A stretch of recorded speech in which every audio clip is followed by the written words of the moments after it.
ഇന്ന് നമുക്ക് ഒരു 3D ലുക്ക് തരുന്ന എന്നാൽ ഭയങ്കര സിമ്പിളും സാറ്റിസ്ഫൈങ് ആയിട്ടുള്ള ഒരു സെന്റാങ്കിൾ ആർട്ട് ചെയ്താലോ?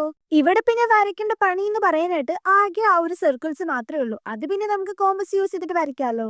ഈ ഒരു സെന്റാങ്കിൾ ആർട്ട് മാത്രമല്ല, mandala art, boho art, 3D art, ഇങ്ങനെ കുറെ അധികം ആർട്ട് വർക്ക് ഉണ്ട്. ഈ ഒരു ആർട്ട് വർക്ക് ഒക്കെ ചെയ്യുന്ന സമയത്ത് നമുക്ക് സ്ട്രെസ്സോ ഓവർ തിങ്കിങ് ഒക്കെ ഉണ്ടെന്ന് പറഞ്ഞാൽ അതൊക്കെ കുറച്ച് റിലീഫ് കിട്ടുന്നതാണ് പൂർവികരും കുറച്ച് വിവരമുള്ളവരൊക്കെ പറയാറുള്ളത്. അവര് മാത്രമല്ല, ഞാനും പറയും, കാരണം ഇതൊക്കെ ഞാൻ എക്സ്പീരിയൻസ് ചെയ്തിട്ടുണ്ടല്ലോ. കാരണം ഇങ്ങനത്തെ ഡ്രോയിങ്സ് ഒക്കെ നമ്മൾ ഫുൾ കോൺസെൻട്രേറ്റഡ് ആയിട്ടും ഡെഡിക്കേറ്റഡ് ആയിട്ട് ചെയ്യുന്ന ഒരു സംഭവമാണ്. അവിടെ പിന്നെ ഓവർ തിങ്ക് ചെയ്യേണ്ട കാര്യമൊന്നുമില്ലല്ലോ. അപ്പോൾ ഈ ഒരു ഡ്രോയിങ് ചെയ്തെടുക്കാനായിട്ട് കുറച്ച് സർക്കിൾസ് അവിടെ ഇവിടെയായിട്ട് വരച്ചു കൊടുക്കാം. അതിനുശേഷം അതിന്റെ ഉള്ളിലായിട്ട് ഇങ്ങനെ സ്പൈറൽ ഷേപ്പിൽ ഇങ്ങനെ ഒന്ന് സർക്കിൾസ് വരച്ചെടുക്കാം. പിന്നെ കളറിംഗ് പരിപാടിയാണ്. ഇവിടെ കളറായിട്ട് നമ്മൾ യൂസ് ചെയ്യുന്നത് ബ്ലാക്ക് കളർ സ്കെച്ച് മാത്രമാണ്. അതല്ലാതെ ഡിഫറെന്റ് കളർ യൂസ് ചെയ്തിട്ട് നമ്മൾ സെന്റാങ്കിൾ ആർട്ട് ഒക്കെ ചെയ്യാറുണ്ട്. ഇനി കളർഫുൾ ആയിട്ടുള്ള സെന്റാങ്കിൾ ആർട്ട് ആർക്കെങ്കിലും കാണണം എന്ന് വെച്ചാൽ ജസ്റ്റ് ഒന്ന് കമന്റ് ചെയ്താൽ മതി. നമുക്കൊരു നെക്സ്റ്റ് വീഡിയോ ആയിട്ട് ചെയ്യാം. ഇപ്പൊ ഇവിടെ കളറായിട്ട് യൂസ് ചെയ്യുന്നത് ബ്ലാക്ക് കളറാണ്. അതൊന്ന് ഓൾട്ടർനേറ്റ് ആയിട്ട് കളർ ചെയ്ത് പോയാൽ നമ്മുടെ ഡ്രോയിങ് ഇവിടെ കംപ്ലീറ്റ് ആവും. ഇഷ്ടപ്പെട്ട് ട്രൈ ചെയ്ത് നോക്കുക, ലൈക്ക് ചെയ്യുക, കമന്റ് ചെയ്യുക, സബ്സ്ക്രൈബ് ഒക്കെ ചെയ്യുക.